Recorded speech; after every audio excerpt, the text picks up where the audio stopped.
Good morning everyone. आज आम परीक्षा दर्पण उपर आलोचना करिबा। विषय इतिहासर द्वितीय अध्याय स्वतंत्र ओडिशा प्रदेश गठन।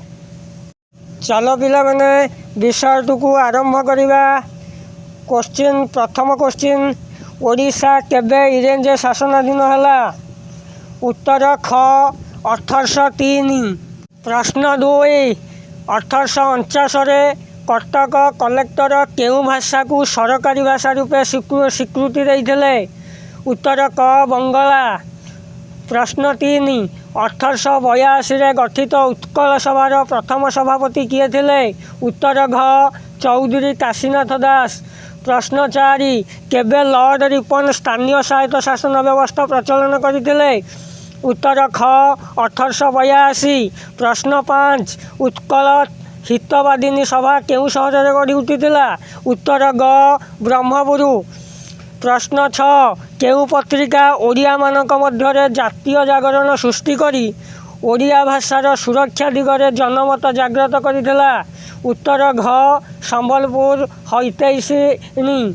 प्रश्न 7, किए ओडिशार शेष स्वाधीन हिंदू राजा थिले? उत्तर क मुकुंद देव। प्रश्न 8, निम्नलिखित मध्यरु किए उत्कल सभा गठन करथिले? उत्तर ग मधुसूदन दास। प्रश्न 9, उत्कल सम्मिलनीर केउ अधिवेशन रे वंदे उत्कल जननी स्लोगान दिया जाइथिला? उत्तर क प्रथम।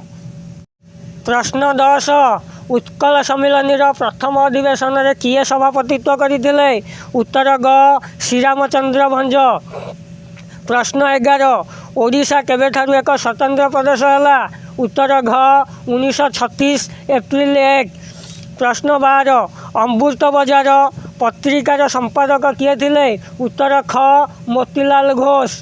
प्रश्न 13, कहा प्रेरण रे गंजाम जातीय समिति गठन करा जाइथिला? उत्तर ग हरिहर मर्दराज देव। प्रश्न 14, उत्कल सम्मिलनी तरफरु मन्टेगु और चेम्सफोर्ड केबे दाबीपत्र दिया जाइथिला? उत्तर ग 1917 मसीहा। प्रश्न 15, संबलपुरर केतेक नेतृस्थानीय व्यक्ति केउठारे कर्जनंकु एक स्मारक पत्र देइथिले? उत्तर ग शिमिला। प्रश्न 16, ओडिशा डिविजन रे मिसिबा पूर्वरु कलाहांडी केउ प्रदेशर अंतर्भुक्त थिला? उत्तर ख केंद्रीय। प्रश्न 17, केउ अंचलटी केंद्रीय प्रदेशर अंतर्भुक्त नथिला? उत्तर ग बनाई। प्रश्न 18, बंगर लेफ्टिनेंट गवर्नर सार एस.सी. बोली केबे ओडिशा भ्रमण रे आसीथिले? उत्तर ग 1888। प्रश्न 19, संबलपुर केबे इंग्रेज मानक द्वारा अधिकृत होई केंद्रीय प्रदेश अधीन को हस्तांतरित होइथिला? उत्तर ख 1849। प्रश्न 20, गंजाम केबे इंग्रेज मानक द्वारा अधिकृत होइथिला? उत्तर ग 1759।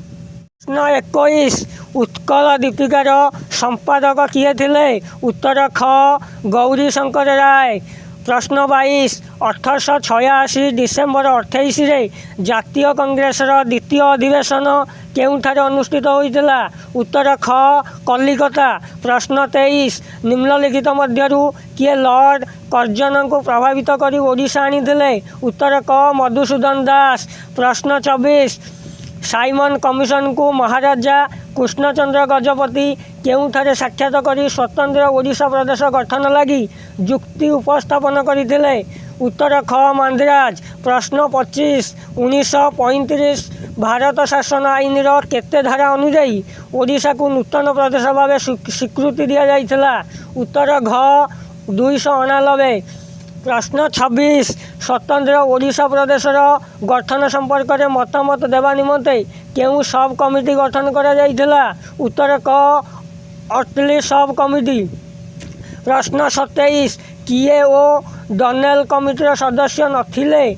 उत्तर घ मधुसूदन दास। प्रश्न 28, पारला खेमुंडीर अधिकांश लोक केउ भाषाभाषी होइथिबारु इंग्रेज सरकार एहाकु ओडिशा को हस्तांतर करने को राजी होई नथिले? उत्तर ग तेलुगु। प्रश्न 29 1935 भारत शासन आईन अनुजाई गठित नवगठित ओडिशा प्रदेश में केतोटी जिला रही? उत्तर ग 6टी। प्रश्न 30 ओडिशार प्रथम विधानसभार बाचस्पति किए थे? उत्तर क मुकुंद प्रसाद दास। प्रश्न 31 ओडिशार प्रथम विधानसभा समुदाय केतोटी आसन थिला? उत्तर ख 60टी। प्रश्न 32 कृष्णचंद्र गजपति केउं दलर नेतृत्व नहीं? उत्तर ग जातीय दल। प्रश्न 33 स्वतंत्र ओडिशा प्रदेशर प्रथम कांग्रेस मंत्रिमंडल कहा प्रधानमंत्रित्व गठित होता? उत्तर ख विश्वनाथ दास। प्रश्न 34 स्वतंत्र ओडिशार प्रथम प्रधानमंत्री किए थे? उत्तर क महाराजा कृष्णचंद्र गजपति। प्रश्न 35 स्वतंत्र ओडिशार प्रथम विधानसभार प्रथम अधिवेशन केबे बसिथिला? उत्तर घ 1937 जुलाई 28।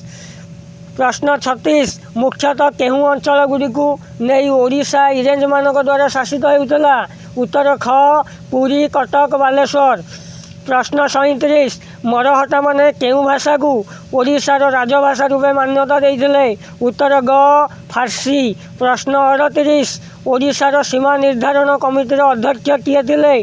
उत्तर क सामुएल ओ डनेल। प्रश्न 39 उत्कल सम्मिलनीर शेष बैठक केउंठारे बसिथिला? उत्तर क कटक। प्रश्न 40 केउंटी ओडिशार प्रथम सुसंगठित राजनीतिक अनुष्ठान? उत्तर ख उत्कल सभा। आजिर यही आलोचना जदि भल लगी थाए लाइक करेंगे, शेयर करेंगे एवं मोर चैनल जदि नुआ अच्छा ताले सब्सक्राइब करेंगे।